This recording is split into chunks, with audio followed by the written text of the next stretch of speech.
Então, bom dia, eu sou Daniel Elia. Eu queria primeiro agradecer muito o convite aqui do pessoal de Goiás, do CRP de Goiás e da Gerência de Saúde Mental do Estado de Goiás também, por vir aqui ao Estado mais uma vez, né? Então, eu queria dar bom dia a vocês todos que estão aí para essa aula. Enfim, vocês não me conhecem, a maior parte de vocês não devem me conhecer, eu sou Daniel Elia, sou do Rio de Janeiro, sou psicólogo. Eu trabalho em saúde mental já há mais ou menos uns 15 anos, e um pouco menos que isso, né?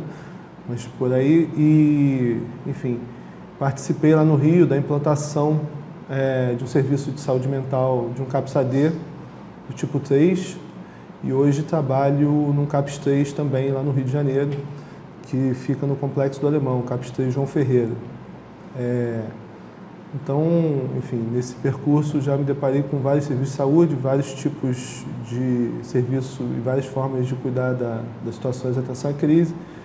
E em 2011 eu fiz um mestrado na Fiocruz com o tema de atenção à crise, né, na rede do Rio de Janeiro. Então é um pouquinho baseado aí nessa experiência, nesse estudo, que eu vou tentar conversar com vocês aqui sobre alguns temas relativos à atenção à crise de saúde mental. Então, em primeiro lugar, eu vou tentar passar para vocês alguns conceitos básicos, assim, sem necessariamente aprofundar muito, mas algumas coisas que podem nos servir para discutir a atenção à crise, pensando essa atenção à crise nos CAPs, né? Considerando que o CAPs ele é o lugar na rede substitutiva, na forma com que o Brasil estabeleceu uma proposta de reforma psiquiátrica e, portanto, de substituição dos hospitais psiquiátricos por uma rede substitutiva cujo serviço principal é o CAPs e, portanto, esse o serviço, é esse o lugar onde a atenção à crise deve ser priorizada nesse contexto. Eu sei das dificuldades todas que existem, né, tanto nos municípios pequenos quanto nos grandes, nos municípios mais como o Rio de Janeiro, né, onde vários tipos de incidência, tipo violência, precarização do trabalho, tudo isso incide no trabalho no CAPS, assim como também imagino que isso aconteça nos serviços de área rural, pequenos, às vezes não tem CAPS 3, e aí isso modifica um pouco o contexto da rede, mas isso não tira o lugar central do CAPS na atenção à crise, conforme um projeto que a gente possa, enfim, dar ao cidadão, ao sujeito que está em sofrimento psíquico, uma forma mais ética e sem retirá-lo da vida comum, sem retirá-lo da cidade, nos momentos em que a vida fica mais difícil, estando junto dele, né? Então, é mais ou menos isso. Enfim, o que eu pensei assim, em retomar, né? A gente fala do Centro de Atenção Psicossocial, os CAPs, a gente diz que a lógica da atenção psicossocial é substitutiva à lógica manicomial na rede de saúde mental, mas a gente, às vezes, esquece um pouco do que significa a atenção psicossocial. A atenção psicossocial é um conceito que, enfim, ela tem um componente sanitário, né? A atenção, que enfim, tem a atenção primária também, a atenção ela diz respeito ao componente sanitário, e tem a questão psicossocial, né? Que a gente poderia dizer que tem alguma coisa aí que se expande para fora do que é o campo exatamente da saúde. Vai poder trazer para o campo da saúde outras dimensões para além meramente do campo sanitário, e acho que a saúde mental ela faz isso através da atenção psicossocial em qualquer área da saúde. Você pode ter uma influência psicossocial, por exemplo, na atenção primária, na atenção hospitalar, não hospitalar psiquiátrica, né? No hospitalar de forma geral. Mas ela vem, no entanto, como estratégia também para substituir uma concepção anterior, que era a concepção manicomial, não é isso? A concepção manicomial, ela entende, né, que o transtorno mental, que as psicoses ou qualquer outro transtorno mental, ele é exatamente uma doença mental.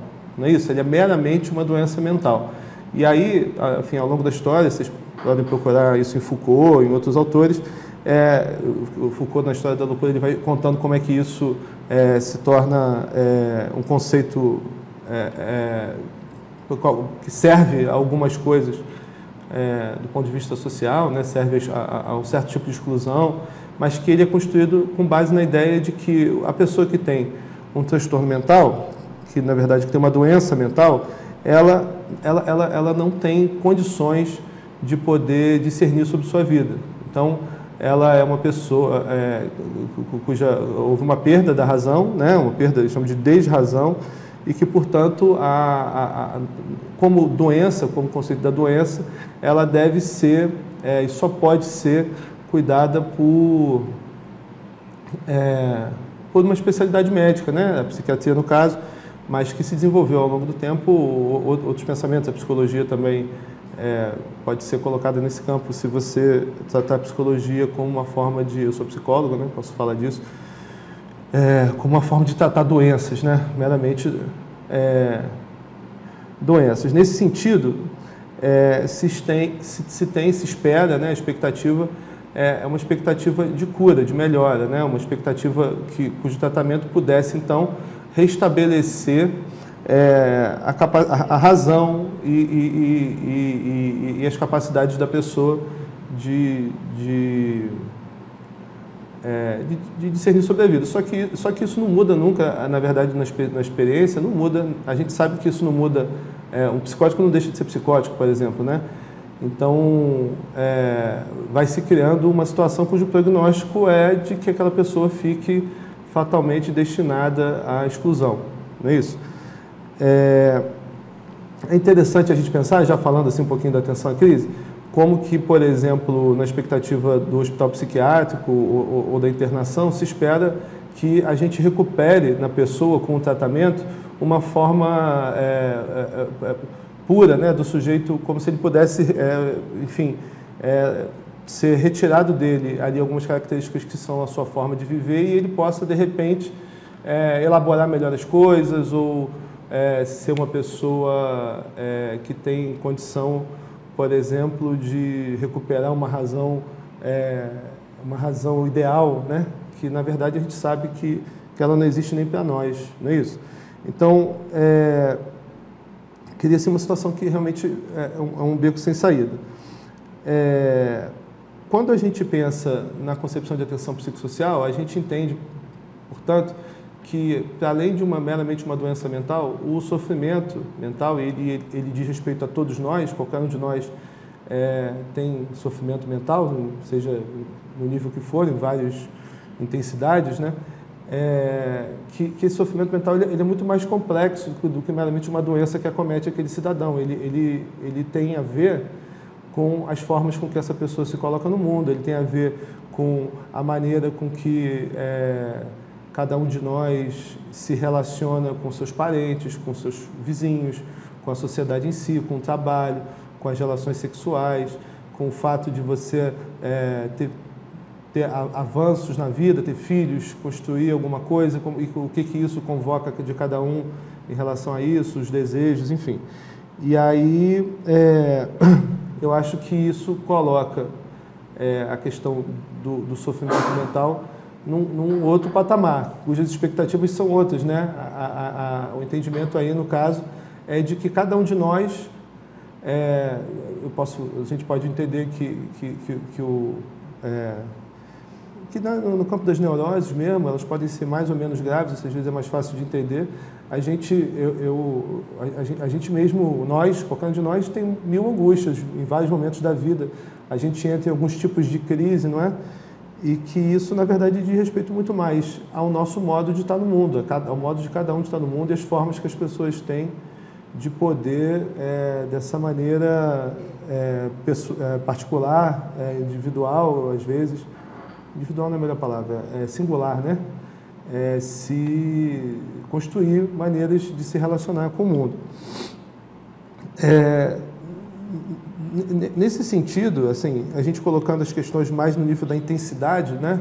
São intensidades de sofrimento diferentes, dificuldades que as pessoas têm às vezes na vida em determinado momento, isso na relação sempre com o campo social, que é muito mais abrangente, às vezes ele mesmo provocador daquele sofrimento, a gente cria um mundo de possibilidades aí para que essa pessoa possa estar no mundo, entendendo, portanto, que essas pessoas que têm problemas, que têm um sofrimento mental maior, né, um sofrimento mental mais radicalmente, que coloca a relação com o trabalho, com a vida social em jogo,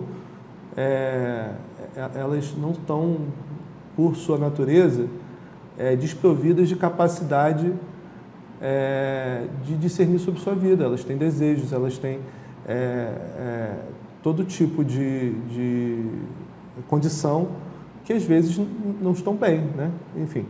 E aí, nesse sentido, as duas consequências que eu acho que são mais importantes em relação a isso é a compreensão, então, de que a pessoa com um transtorno mental, ela tem subjetividade, ela é um sujeito e ela tem a capacidade de discernir sobre sua vida, de desejar, de dizer para onde que quer ir.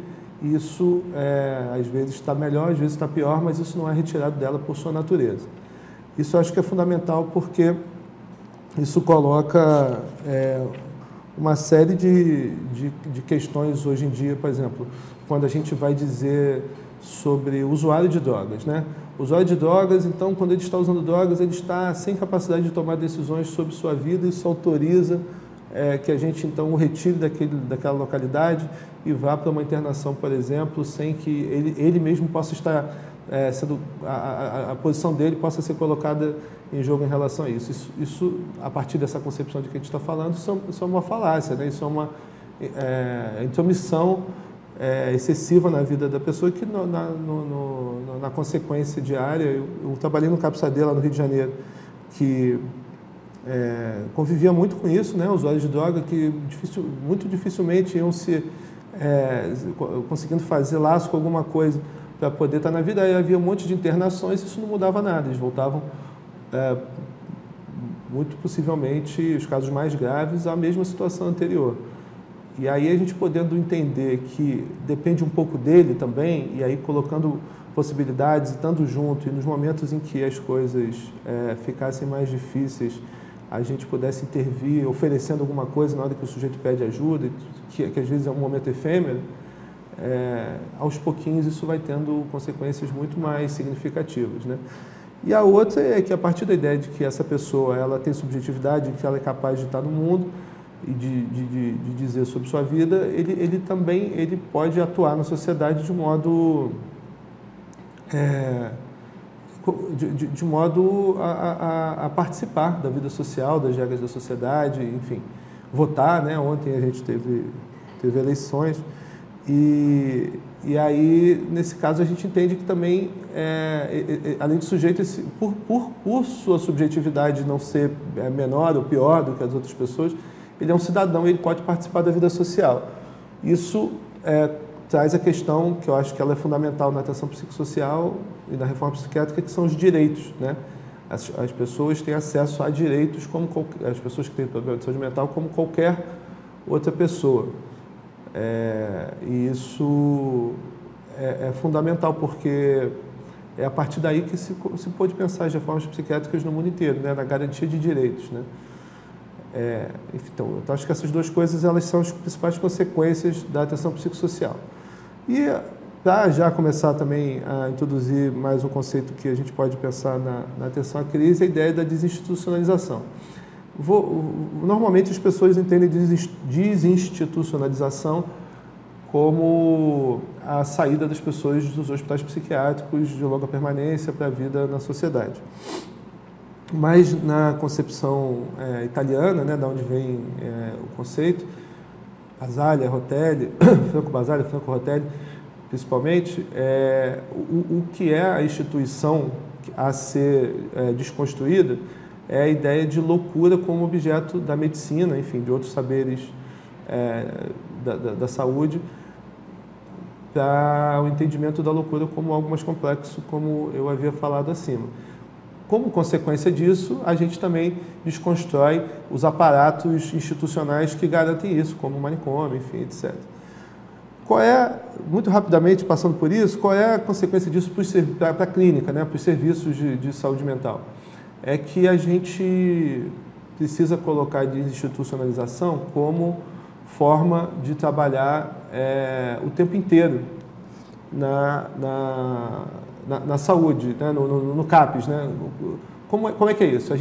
O que acontece no CAPS normalmente? A gente vai enfrentando casos difíceis e aí vai criando formas de resolver ali algumas situações com alguns usuários, alguns pacientes mais graves. E cada estratégia dessa, ela se aplica a um outro caso, só que parcialmente. Você não pode usar sempre a mesma estratégia para cuidar de casos difíceis, né? Então, o CAPS, ele necessariamente precisa se reconstruir e reconstruir suas práticas o tempo inteiro. Isso é fundamental para a atenção à crise, porque a crise ela vai sempre se apresentar de uma maneira diferente, né? Então, eu diria que as duas principais funções de um CAPS é trabalhar na lógica da desinstitucionalização e da atenção à crise, seja desinstitucionalização como a garantia de que essas pessoas não vão para os hospitais psiquiátricos ou por lá não permaneçam, e a crise como um momento chave em que se recorreria ao hospital, à medicalização, ao excesso de medicalização, e que, no entanto, a gente precisa poder construir práticas de enfrentamento disso. Então, vamos lá. O que é crise? Assim, tem um texto muito importante que eu acho que se chama Resposta à Crise, é um texto da década de 80, né, italiano também, e ele, uma acho que das principais contribuições ali que tem no texto, é uma ideia de que a crise ela não é historicamente, se você for estudar ao longo dos anos, ao longo do tempo, né, da história da saúde mental e da psiquiatria, o que é crise em si, você não tem uma definição única, né? Ela está sempre contextualizada em relação a uma época. É um momento no qual, em determinada época, se compreende que aquela pessoa não está... deve-se, por exemplo, recorrer ao saber médico ou da saúde mental em geral para poder cuidar daquela pessoa e que ela não está podendo conviver normalmente em sociedade. E isso, o que significa ser construído histórico e socialmente? Significa que varia, né? Significa que numa determinada época, uma determinada situação pode ser considerada crise e em outra não. Acho que isso é fundamental, a gente poder pensar isso como a crise não como uma coisa que é naturalmente crise, né? Ela depende do contexto. Vou dar um exemplo disso. Eu trabalho no CAPS que fica no Complexo do Alemão. O Complexo do Alemão é uma comunidade no Rio Carioca, sempre acho que as pessoas sabem onde é que é, né? Fala Complexo do Alemão, às vezes as pessoas não sabem. O Complexo do Alemão é uma comunidade, uma favela que fica no Rio de Janeiro, ela é grande, tem mais ou menos 80 mil pessoas, acho que tem mais, enfim, tem bastante gente lá. E nessa comunidade, por diversas vezes, a gente, quando tem, por exemplo, uma operação policial lá dentro, alguns usuários nossos pedem para ficar no CAPS. E eles dizem assim, eu estou com medo, eu estou com medo de tomar um tiro, eu estou com medo de sair na rua, enfim. Independente do critério objetivo de que há risco de fato, a gente receber esse paciente no CAPS diz respeito também à sua condição de saúde mental, porque não vai receber no CAPS todo mundo que ficou com medo na hora da operação, não é? Por outro lado, é preciso reconhecer que aquela situação específica para aquelas pessoas, ela pode ser considerada uma situação de crise, cujo o serviço, o momento, o recurso de saúde mental a ser tratado ali, a ser oferecido ali, é o acolhimento noturno no CAPS 3, por exemplo. Então, a crise ela é contextualizada, né? Isso é só um exemplo. Em oposição a isso, a gente não deve entender a crise simplesmente como um conjunto de sintomas psicopatológicos, porque aí a gente vai, por exemplo, o que são sintomas psicopatológicos, né? As pessoas estejam delirantes, ou estejam agitadas, ou estejam com seus afetos embotados e sem vontade de fazer as coisas da vida, etc. Se a gente reduzir crise a isso, a gente vai desconsiderar toda a potencialidade que tem em pessoas que, por exemplo, não remitem seus sintomas psicopatológicos e aí podem viver socialmente, enfim, criam formas de conviver com isso. É claro que a psicopatologia ela é um dos critérios, né? No entanto, ela não pode ser o que define. Quando um paciente delirante ele chega numa emergência psiquiátrica, por exemplo, porque brigou em casa, né? E aí o delírio tem a ver com a briga, não é simplesmente o delírio que é a causa daquela busca pela emergência ou pelo CAPS. É o contexto familiar também no qual ocorre aquela briga, porque se não houvesse aquela briga, provavelmente a pessoa não chegaria ali e não teria necessariamente que estar num serviço de saúde mental naquele momento. Então, é só para a gente normalmente tratar da questão de uma forma mais complexa. Para isso, eu estou remetendo sempre aqui aos conceitos da psiquiatria italiana, existe um outro conceito que é a existência e sofrimento na relação com o corpo social. Na verdade, existência e sofrimento é uma ideia de que a pessoa não é um doente, né? Não há uma doença mental simplesmente. Os traços psicopatológicos eles fazem parte de uma experiência de existência que contempla na sua própria constituição sofrimento também, não é isso? E isso se dá sempre na articulação com o corpo social. Quando isso há uma certa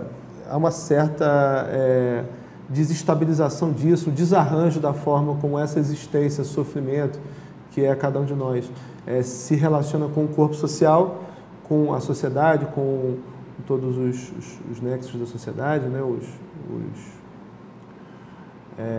Os aspectos da vida, esse desarranjo faz com que haja o rompimento de alguma forma que aquela pessoa tinha de viver na sociedade. Por isso, eu diria que o principal critério para a crise é quando há esse rompimento com o laço social, ou seja, há um rompimento da forma com que aquela pessoa tem de conviver com a sociedade, ocorre, e aí então, sempre entendendo as coisas em articulação, né? Nada existe assim puramente, né? As coisas elas existem sempre na relação com o outro, com os valores da vida, né? Com as regras, enfim. E aí é nesse sentido que a gente pode entender de uma maneira mais complexa o conceito de crise, né? Enfim, como é que a gente pode então, a partir disso, cuidar das pessoas que estão em situação de crise? Em primeiro lugar, esse cuidado precisa ser junto, né? Precisa ser junto com essas pessoas. Em segundo lugar, é preciso que a gente inclua o território no projeto terapêutico daquela pessoa, né? Na forma com que a gente vai junto com ela construir soluções para aqueles problemas. O que é território, né? Território, a gente tem um autor que eu acho que é um autor interessante da geografia, né? Que é o Milton Santos, e aí, entre outras várias definições que ele faz de território, ele vai dizer que o território ele tem um conjunto de sentidos, de valores, e tudo isso na articulação, na relação, né, com os demais elementos desse território, e que criam uma relação de pertencimento no sentido duplo, né, de aquele território pertencer a você e de você pertencer àquele território também. E aí tem, claro, que evidentemente tem aí uma delimitação de lugar, né, enfim. Isso a gente vê muito do ponto de vista positivo e negativo, né? Nos pacientes, assim, né? Nos casos mais graves. Um exemplo que eu tinha lá, que a gente tinha lá no CAPS, era o seguinte: era um usuário psicótico, né? Ele era muito grave, né? E ele também fazia uso de droga e tal. E o que acontecia? Muito jovem, né?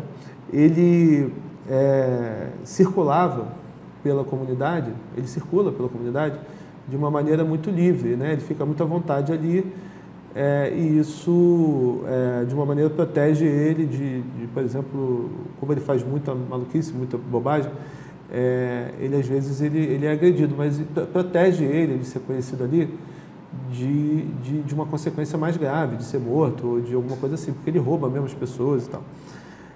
Por outro lado, quando ele sai desse território, ele se acalma um pouco,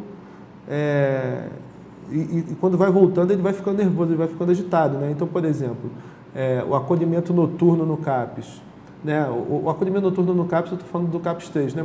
Mas quando não há o CAPES 3, a gente precisa poder pensar onde seria esse acolhimento noturno, né? De que forma isso se daria no conjunto da rede que ali existe. Acho que isso é uma coisa importante, não precisa ser no CAPES.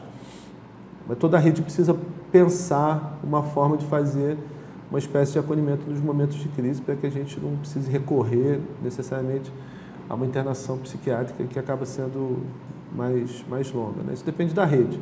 Mas, nesse caso, o acolhimento ele servia como uma forma de descanso em relação a isso, uma certa organização, e o trabalho tinha que ser o tempo inteiro no território para que a comunidade reconhecesse que havia ali uma pessoa que não estava fazendo as coisas por mal, né? Que tinha um problema ali a ser enfrentado. E aí a gente conseguiu com isso vários elementos da comunidade, enfim, pudessem ajudá-lo, e extremamente importante a participação do território, de fato, dos recursos do território, daquilo que acontece na vida daquela pessoa, dos elementos que interferem na vida daquela pessoa, poderem se engajar numa certa direção que, com o tempo, foi sendo de menos violência em relação a ele, e aí ele mesmo melhora, né? Acho que isso também,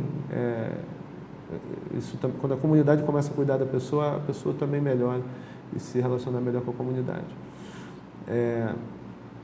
Para isso, não acho que haja outro parceiro no campo da saúde mais importante do que a atenção primária, né?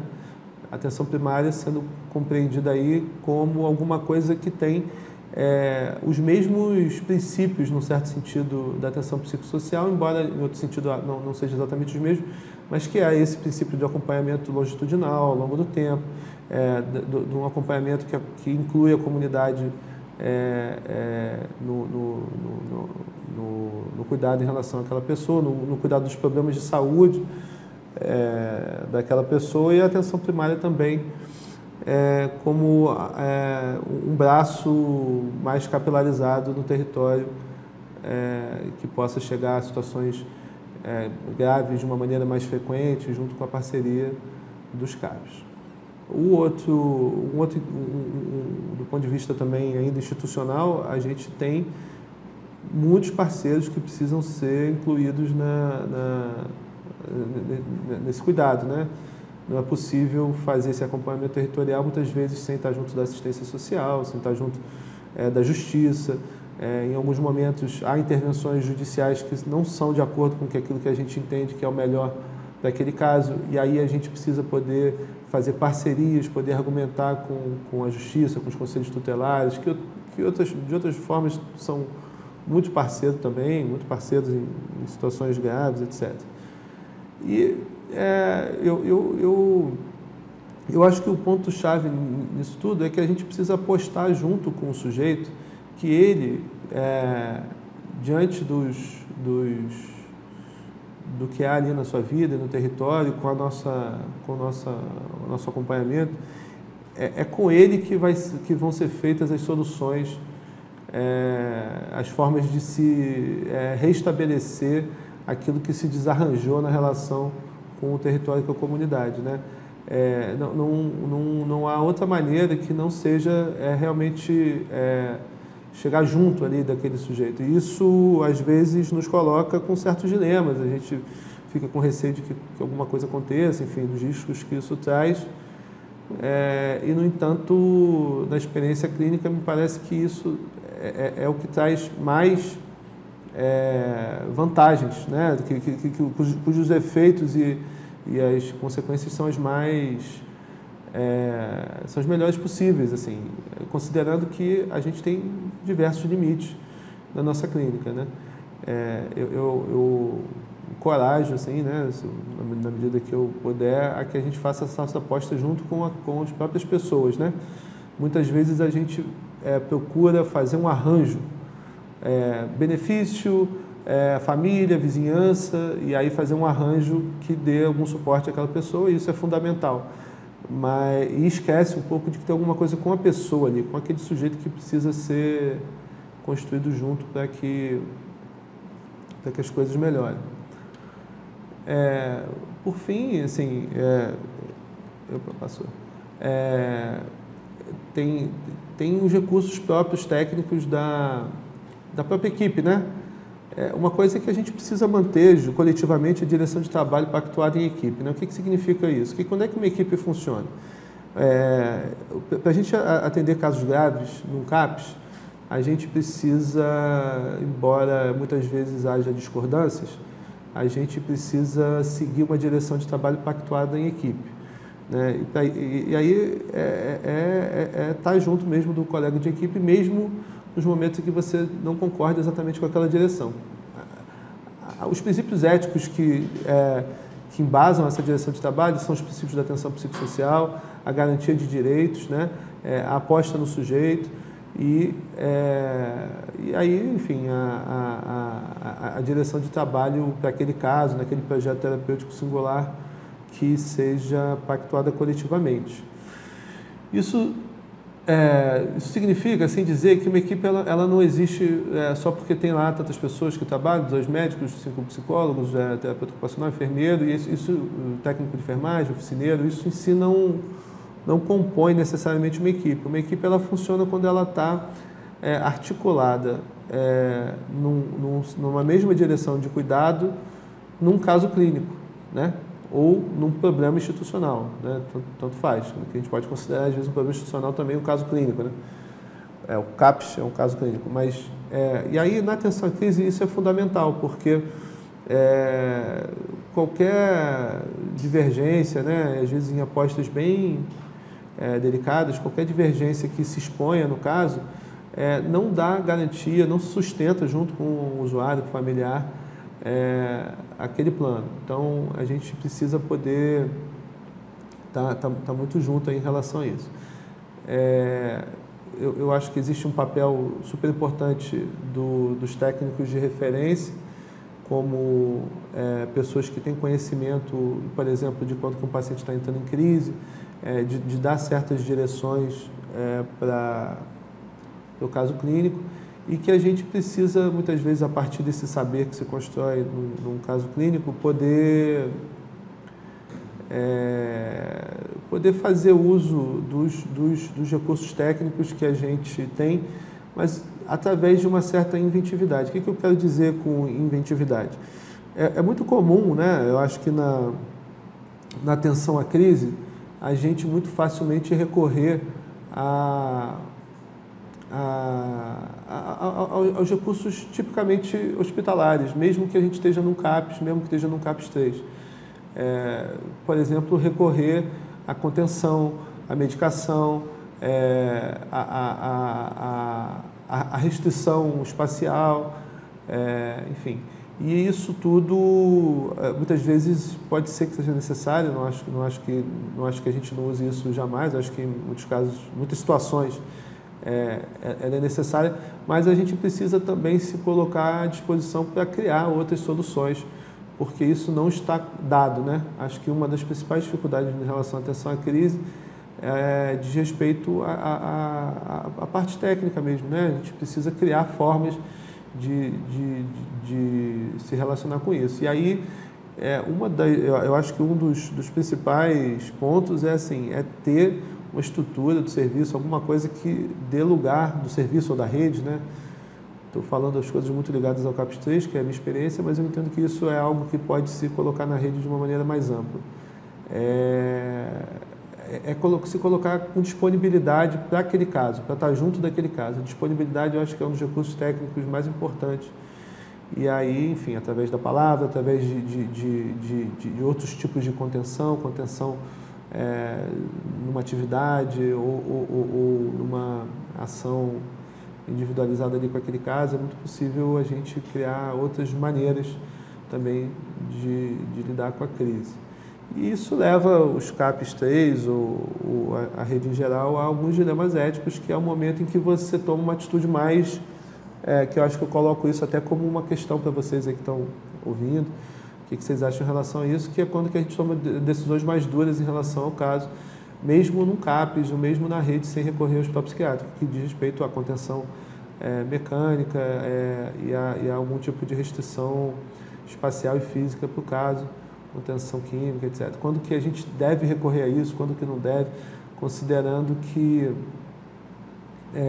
sempre que se recorrer a isso, é necessário estar junto, né, do usuário, explicar por que está fazendo aquilo e muitas vezes isso tem até posteriormente um efeito positivo, né?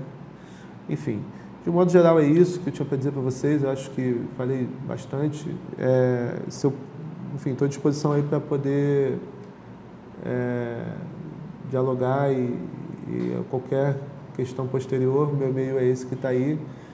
Mais uma vez agradeço aí pela oportunidade de conversar com vocês.